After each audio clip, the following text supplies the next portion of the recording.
Okay, this is part 2 of the video that some of you may need me to work out for you, but if not, you can at least fast forward and check it. So I'm going to move on to number 4. This one, both equations need to be rearranged into slope-intercept form. So the first one is x minus 3y equals negative 6. So I'm going to subtract x to the other side. You've got negative 3y equals negative x minus 6. And then the last step is to divide by negative 3. This, remember, is negative 1 over negative 3. So negative over negative makes it positive 1/3 x. And then negative 6 divided by negative 3 is positive 2. So let's go ahead and graph this one. So put your first dot at positive 2. And then the slope is up 1 over 3.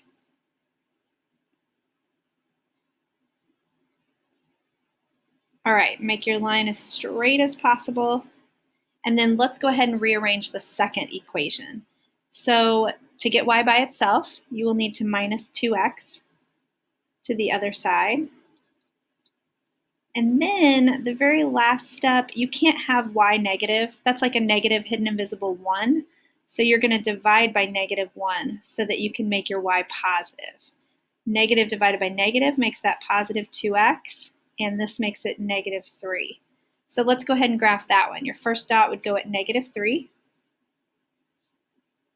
And then you're going to go, slope is 2, so up 2 over 1. Up 2 over 1.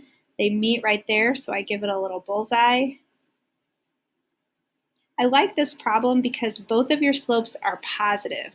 And I wanted you guys to see that it's not always a negative and a positive that it has to be in order to intersect. Sometimes it's just a positive and a positive, but one's steeper than the other. So this one is 1, 2, 3, 1, 2, 3. So 3, 3 is where these meet. So the actual answer to number 4 is 3, 3.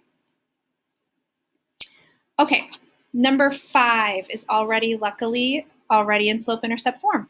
So we're going to put our first dot at negative 3. I'm going to go way down to this graph. And then the slope is negative 3 over 2. So you're going to go down 3 over 2.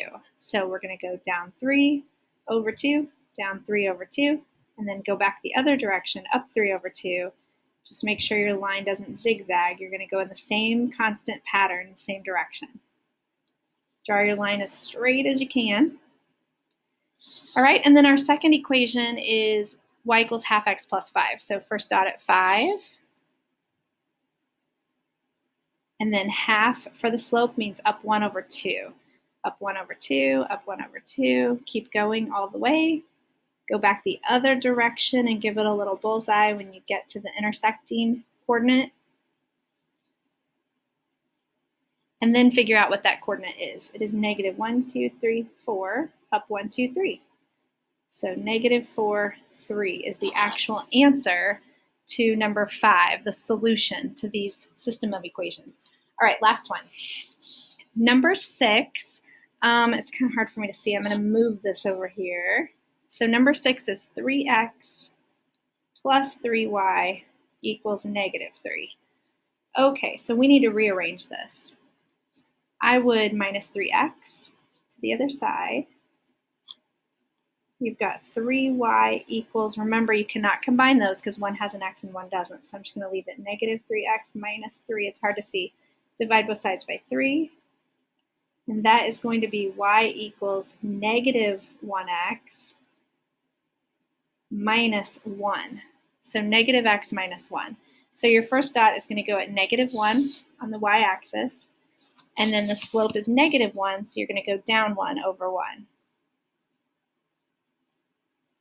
Again, the more dots you have on here, the straighter your line is going to be, and I don't even need a straight edge today to be able to graph this because I have lots of dots and my line is a little wiggly, but that's okay. All right, and then the last equation I had changed to x equals 4. Real quick review, if y equals was a horizontal line, then that is your reminder that an x equals is going to be a vertical, an undefined line, and it's going to go right on the negative 4. So we are going to go over to the negative 1, 2, 3, 4 on the x-axis. That was an x equals negative 4, so it's on the x-axis. And that is where our our vertical line is. Okay, and they intersect right here. That is negative 1, 2, 3, 4, 1, 2, 3, negative 4, 3. So the answer is the solution is negative 4, 3.